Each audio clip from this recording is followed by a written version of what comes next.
so much to you, like going to a restaurant or hanging at the zoo. Clothes and sports and funny news, crafts and travel too. Nothing ever scripted, so expect the unexpected. Hello. It's the Jenny Penny Walla Talk Show. It's the Jenny Penny Walla Talk Show.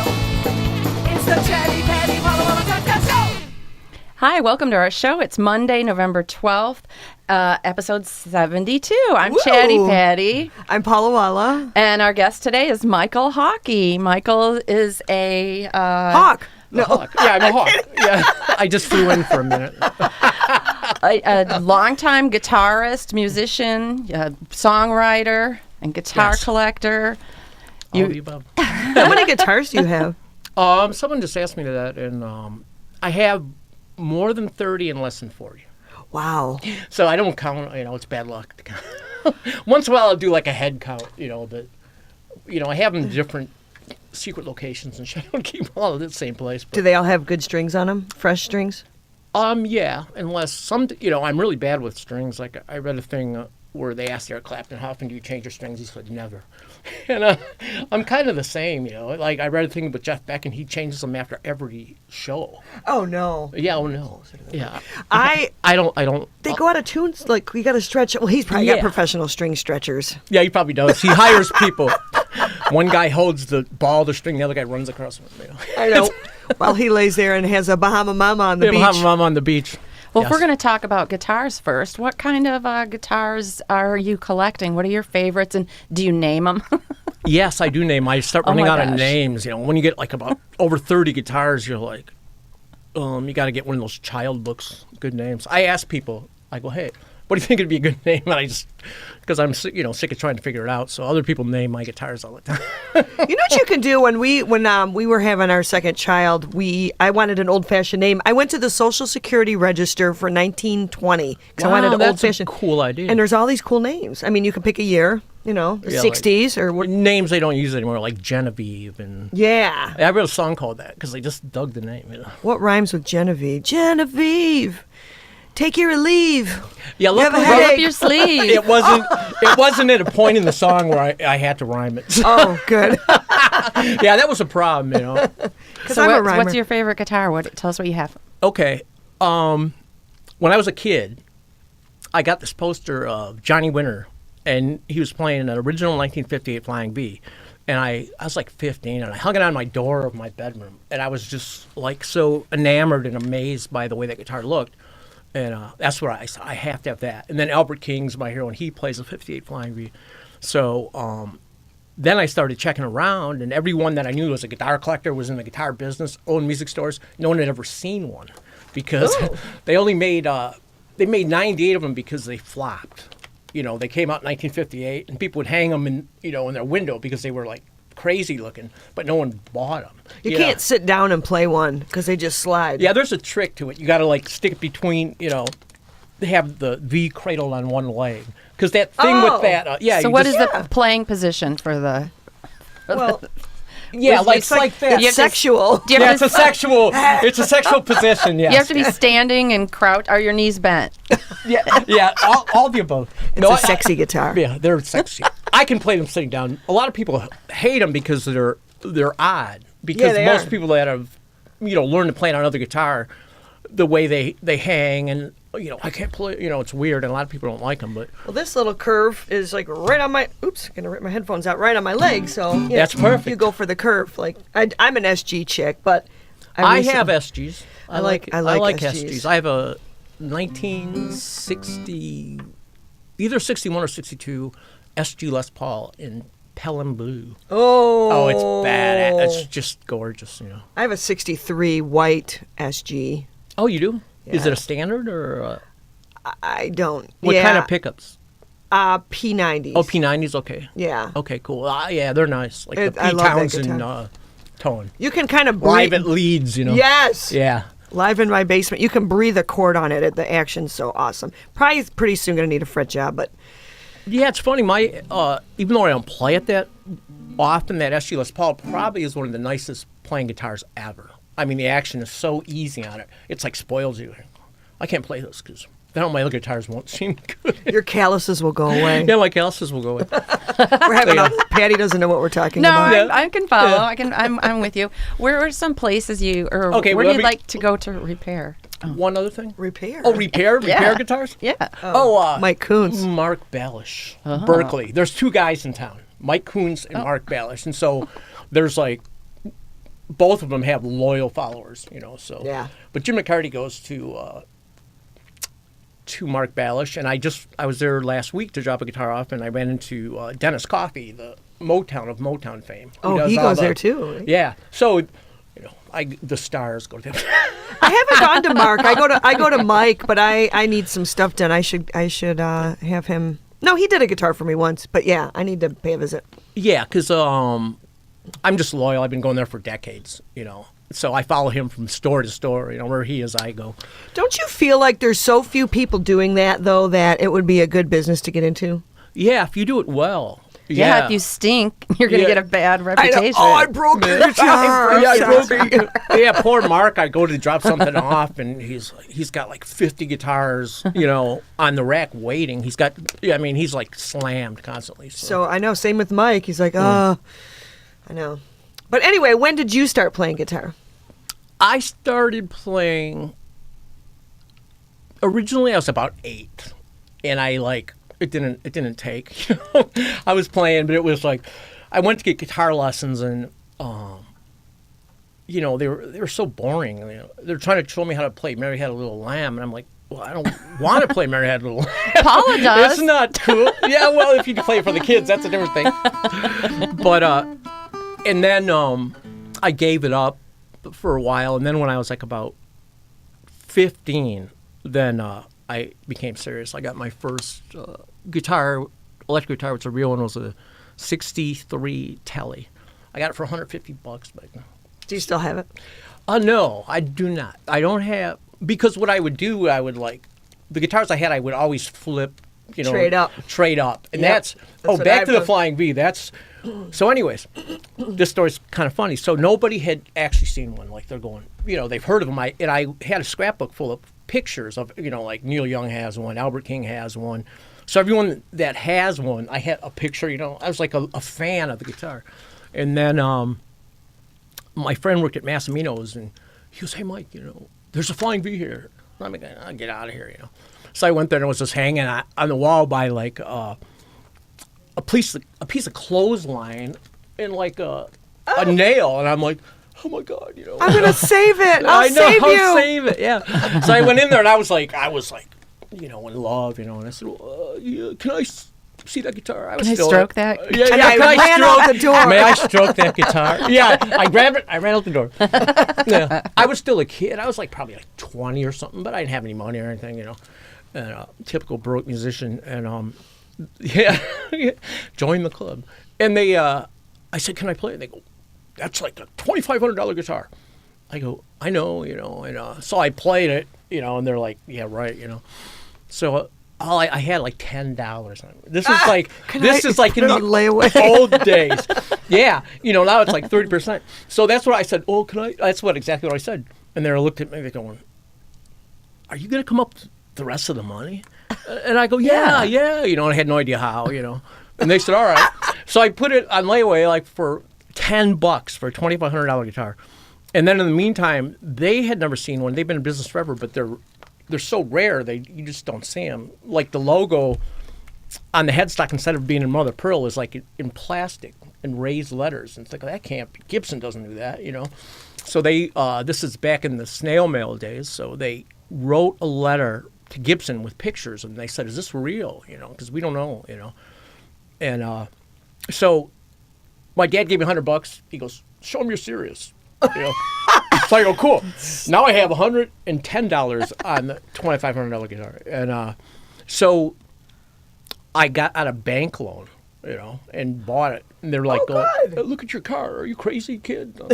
Who cares that you can't play a car, So anyways, I put the money down, or I went up there, and they were like, all of a sudden they weren't being nice to me. I'm like, yeah, what's up? They go, yeah, we heard back from Gibson, They said it's for $3,000, and they got a waiting list, people looking for them, and they go. Pete Traitors. Townsend and Ace Frehley both wanted it, and this stupid kid, like with $10 in his pocket, had like snagged it, and then all of a sudden, I would think they hated me. 'Cause they go, but that was my first one, and then I went on a quest, a flying V quest. So I used to flip guitars. I wanted another one. So your dad must have been pretty proud of you at that moment. Son, you got a good eye, right? You got a good Like, eye, yeah. He wasn't into music, but he wasn't real supportive, but yeah, he actually did that, So then I started collecting those, and I found 2 more in Toronto.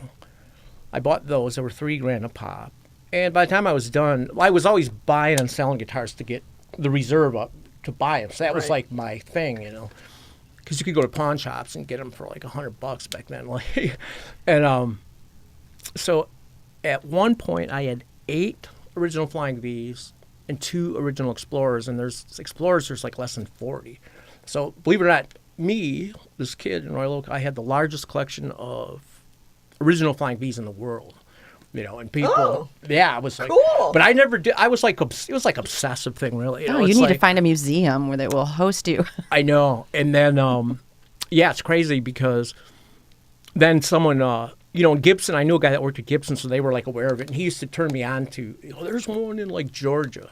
So he'd give me leads, and then I'd figure out how to get them. And then they called me, there was a guy writing a book called Gibson the Classic Years in France, André Duchessois. And they go, we want to fly in and take pictures of your guitars because you have more of them than anybody. I'm like, How old were you?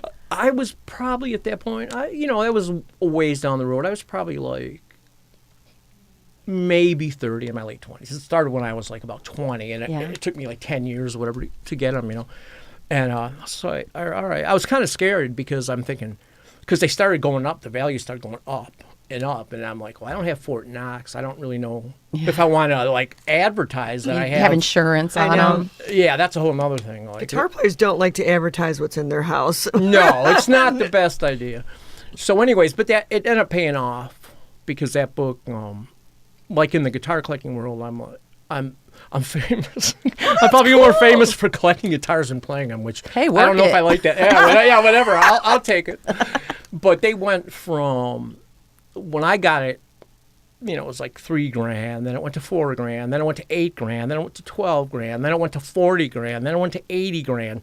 And I'm going, oh my God. And right now, a good example of one, if you find a real clean one, you're talking about $300,000. Oh my gosh. Yeah, we're talking like more than a quarter. Can you go visit some of your old guitars in the Rock and Roll Hall of Fame or something like that? It's funny because I sold off most of my collection because I never bought them for an investment, and then it was crazy. I have a guitar worth more than a house. It's stressful. Yeah, it's stressful. And then I'm trying to think of who has them. I know Brian Setzer has one. Great. You never think of him. Wait, did you sell it directly to him? No. Yeah. No, I didn't. I never. Hey, sold. Brian, only come over and pick it up. Yeah, come over and pick it We'll up. have coffee and jam. We can meet at Buffalo Wild Wings. No. Yeah, right. Yeah, we can meet at Buffalo. And it's funny because I was so well known for those that I used to get all these weird phone calls. Like Rick Nielsen called me more than once, the guy in Cheap Trick, because he's a big collector. And I was home one time, and this guy called. He goes, hello. I go, hi, how you doing? He goes, this is Alan Rogan. I'm the road manager for The Who. I'm like, oh, okay. Don't let him smash the guitar. No, right. Yeah, do not. But he said it was John Entwistle was selling. He went broke, because he's got castles and suits of armor, and he just like blew all his money, right? And so he was selling his guitar collection because I guess they're easy to replace than the suit of armor or whatever. He decided, I'll sell those. What a suit of armor. So they offered me his Flying V for $12,500. And at that time, it was probably a little bit higher than, they were going for. But I didn't have it. I still kicked myself. Like, that would have been the one to have and keep. Gosh. But I didn't, I just bought one. I simply didn't have the money. Well, let's move on and talk about music for a little bit. Guitars are one thing. But yeah, so tell us some of the earlier bands you were playing with. Sonic Rendezvous, and you said the Scott Morgan Band. Yeah, I was, I had a band called The Generators. Like, this is like my first band I was gigging with. It was like 1979, way back when. And we were playing at place called Sureside. It was rehearsal hall. I remember that. Yeah, and we were doing like all originals, and we did like one cover, and it was like a version of Ramblin' Rose, you know, the MC5 Grateful Dead? song. Oh. Yeah, the MC5 one, and you know Wayne Kramer sings it like real high, you know, love is like a Ramblin' Rose, and Right. I could do that, you know, so that was the only song I could sing and play. So we happened to be doing that song, and we're in the back in rehearsal hall, and in the front office, who walks in? Wayne Kramer. I mean, how unbelievably impossible is that, you know? I never even met him or anything. And he said, who's playing my song? I thought, he goes, that's the Generators. He goes, all right, I want him. He goes, I want him to open for Gang War. And it was him and Johnny Thunders. So we went from obscurity to like, you know, opening it up for Gang War. And then I became good friends with Wayne. And he helped me through the years, you know. And so basically my whole thing is Detroit rock. That was, because I was raised on it. My next door neighbor played at the Granny Ballroom. So my heroes were like the MC5 and, you know, I love the Stooges and, you know, Cactus. And I hate to admit it, but before I knew what he was like, I like Nugent because I liked his playing. Me too. Yeah. I like his playing. He's an idiot, but Yeah, most people, they don't want to admit it, but, you know, they like his playing. It's just everything else about him. Yeah. that was some of the first riffs I learned was Nugent riffs. Yeah, and he had such a good tone. I loved his tone, you know. He had Yeah. that Birdland, that nice creamy tone. So they were like my heroes. Like the MC5, you know, when I grew up, people had shrines in their houses to them, like Elvis shrines. Yeah, my friend had Wayne Kramer's E string, like in a frame, and, you know, a piece of Rob Better Tedder's. than his G string. Yeah, Wayne Kramer. I got his G string. But so they were like, the MC5 was pretty much worshipped, you know, in this town. They were more than a band. They were like, you know, plus it was the revolution and all that. They were like, you know, a counterculture heroes or whatever. So Wayne Kramer was one of my heroes. So I got to meet him. And then I was, I was old enough that I never saw the Five because I missed them. They were like broke up by the time I was old enough to go see them. And my friend told me, he goes, well, Fred Sonic Smith has a band. It's called the Sonic's Rendezvous Band. Like, oh, really? You know. So I went and saw them, and I saw them at like Lamford High School. The Rockets opened up for them. Oh, I wish they still did high school gigs like that. I know, and that night like changed my life forever because Fred, after the MC5 had like evolved into like one of the best lead guitar players ever, rock lead guitar players, and I'm a guitar geek, so I just freaked out. I'm like, because I'm thinking of all the MC5 records, I'm going, he didn't do any of that. Because he was like a rhythm player back then, and then he blossomed and became great. So that gig, like, you know, it blew my mind. And so I went to all their. I was like the dog. I would like follow them around like a dog. Hey, Fred, you know. And they were like my heroes. I was like the kid. I was like, you know, at least a decade younger than, you know, all my heroes, you know. And so then, you know, when I was a big fan, I decided I was sick of doing bar gigs. And I wanted to record because I thought, you know, you have such a great night, you know, you play like this amazing solo and it's just gone in the ether. No one knows, you know. So I said, I want to put it down, you know, so those great moments, you know, can be shared and they'll be around. So, whoops, hello. I started, so I decided to record my own record, right? I had no idea what I was doing, you know. I'm like, I don't know if everyone's gonna think this sucks, or, you know. So I like pulled my money, went in the studio, and recorded this record that was called Hawkey, you know, original title. And so I put it out, and you know, and I was like really apprehensive, you know, because it's kind of like a big thing putting out. It's like part of you, you know. So if people reject it, you feel like they reject you. It's like, oh, you know. And I was like, I was scared really to put it out, and then I started getting reviews, and I mean, people raved about this. I mean, I got good reviews from almost every country in Europe, Japan. I think it was number 87 on the Japanese import list. And Oh, wow. yeah, and it did really well, and I was getting airplay in Europe and stuff. And so we were rehearsing, you know, to get a live show together and actually go out and play. And like right when the band was like really tight, we were almost there. I got a call from my friend Joey Hurley that worked for the Sonic Rendezvous. And they go, hey, you know, Fred married Patty and he retired, and they want you to try out. And I'm like, oh, well, what? Like me? And I'm like, you know. Okay. Okay. And I'm thinking, well, so then I'm like going, okay, I just did my own album. I'm getting all these reviews. I got the whole band rehearsed and ready to go of my music. And now they want me to drop all that and join a band where the guy is a guitar god. And I'm thinking, it wasn't that good of a gig when you thought about it, like in Detroit, because he was worshipped. So I'm thinking, yeah, I'm going to get like bottles thrown at me and shit. Nobody, I'm not Fred Sonic Smith, and you know. So I said no at first, and then they kept bugging me, and then I talked to them, and they said, okay, we're not going to redo the Sonic Rendezvous Band. We're gonna change the name to the Scott Morgan Band. And we're going to do all, you know, Scott has a new album of new material he recorded, and we'll throw in a couple rendezvous tunes here and there. So then I thought, all right, you know, I could do that, you know, as long as I don't have to play, you know, I'm not going to play Sonic Rendezvous, like, you know, Fred Sonic Smith songs. And In front of him. In front of him, right, yeah, in front of Fred. Right, exactly. Yeah, plus having him, you know, watching all this stuff was pretty freaky. So it was, like, huge for me, you know. I went to, you know, I got the gig, you know, I went to like an audition, and it was a room full of guitar players lined up on both sides of the wall with guitar cases. Oh, and I'm going, oh, the classic. Yeah, I'm like going. Thank God I never had to do that. Yeah, I was like, I'm out of here, you know. But I waited and waited and waited, and I was the very last guy they called, right? And I was like, listen, I listen to everybody play, and they gave me a tape of 3 songs. They go, learn these 3 songs, and I know one was Crosscut Saw by Albert King, so I learned all the songs like I had them down, you know. So then I went up there, and they started playing a completely different song I never heard. I'm like, you guys, I don't even know what the key it is or Wing nothing. it. Yeah, wing it. And I'm looking at their hands like, what, you know. So I guess I tread water, and they did I think we did 4 or 5 tunes that I didn't know any of them.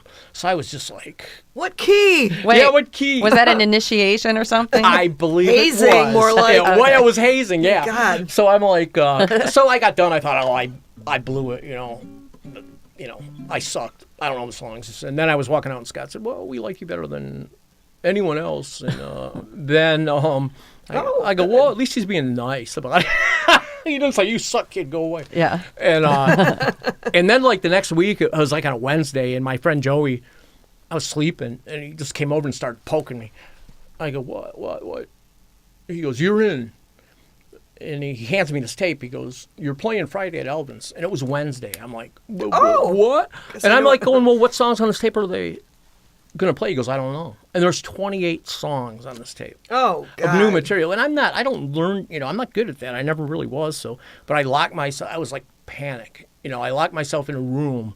And by the time 2 days were over, I had a rough idea. Did you have a cheat sheet at the show? That would have been a good idea. I should have thought it. I should have like taped shit on the headstock and stuff. Oh, yeah. But no, I didn't. And I went there, and then I'm nervous enough, you know, because I'm playing with my heroes. I don't even know any of the songs. I'm playing at a bar, like, you know, 2 days later, and then we go up there. There's like Channel 7 News was there, and I go, oh, someone else gets shot in Detroit, and I was go, oh no, they're doing a story on the band. I'm like, so that was my initiation, and then but we won like 6 Detroit Music Awards. We were best band in Detroit 5 years in a row, and then we went to the Rock Hall of Fame. We got 4 stars in Rolling Stone, numerous write-ups in Rolling Stone, Playboy, Village Voice, Stereo Review, Bill, just whatever you can think of. I mean, because he, you know, these guys were like from the 60s, right? We had Yeah. the drummer from Iggy and the Stooges, Scott Rock Action Ashton, Scott from the Rationals. Oh, yeah, that's Yeah. an all-star band. Yeah, Gary Rasmussen from The Up. Love Gary. Yeah, Gary's a great guy.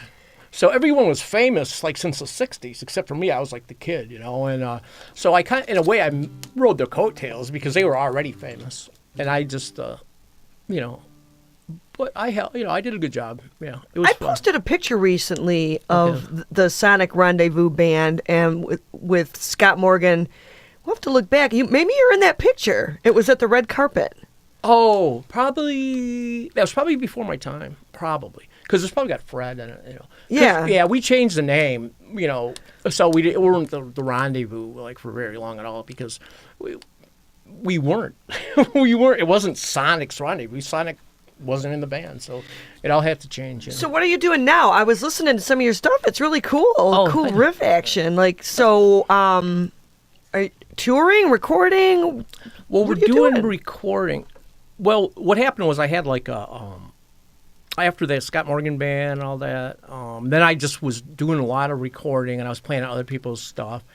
And then in like 2000s, like I started the project probably in 2006. And then I was like, I was driving like a truck at night to make money to record, And in 2010, I got in a big wreck, and it knocked me out. I mean, I was ruined. So I was like really out of the whole thing from 2010 to 2016. Oh, I was wow. just missing from the scene because I literally couldn't physically play, and I had to recover, and I broke my neck and had a head injury. Like, I mean, I was destroyed, and at that point, I didn't think I'd be sitting here right now because I was like, life, But so finally, I decided that I needed to release some of the stuff I had been working on because it was probably like 90% finished before the wreck. I was just doing the solo tracks, and I was on a roll, and then that happened. So I went back and finished the tracks on those, and and then I had like a backlog of stuff I had recorded and just like threw in a box. For whatever reason, I recorded a couple songs with Scott, Rock Action Ashton from the Stooges, and Gary Rasmussen, because Wayne Kramer got signed with Epitaph, and he came into town and he said, "Hey man, do some punky thing." He goes, "I'll hand it right to the president of the label." I go, I wasn't doing that. I was like doing kind of bluesy rock at that point, and I'm going, all right. So I had to like reprogram my mind. Okay, punky. So I did that, a couple songs with those guys that were really great, and did a few more songs, and he handed it to the guy, and the guy goes, I don't like it. So the label turned us down. So I threw it in a box and just whatever, And I always would. Sorry. You probably would have liked your original stuff that you were working on. Yeah, yeah. So it was. I decided, when I hooked up with Sherry, who was my agent, who's not my manager, and I need someone like that because I'm really good at like doing the music, and I can do the music all day long. I can make good recordings, but when it comes to trying to sell myself, I can't. It's hard. I know. Yeah, it's not my thing. Well, how can people find your work online? Okay, they can find me on Facebook, obviously, and then Facebook there's a couple different groups. There's Airy Sounds. It's AERIE. Airy is like a hawk's nest.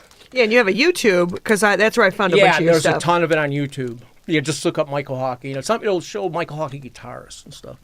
And so I have a ton of videos. I got videos from my first band, the Hawkey band, and then a bunch of Scott Morgan videos. And then Sherry's made videos of all these things. So she's like really, put the fire under me. Because I'm like, yeah, someday. And she's going, no, you got to do this, this, this, and this. I'm like, okay. That's good for you. No, I really needed it, She's the mother hen. She is the mother hen, Yes, it's good. And she's like, she's so cool. I call her, I go, hey, it'd be cool if like I had like personalized guitar picks, The next day she sends me an invoice for the, she has a maid. I'm going, okay. So it's like everything is happening like really fast. So what we're releasing is stuff that has just been finished. We released that thing. We decided to release the one with Rock Action first because he's a stooge. So he's automatically got a worldwide following, for people that, they're looking for, unheard stuff. So we released that first, and that did great. And so that like led the way. And then.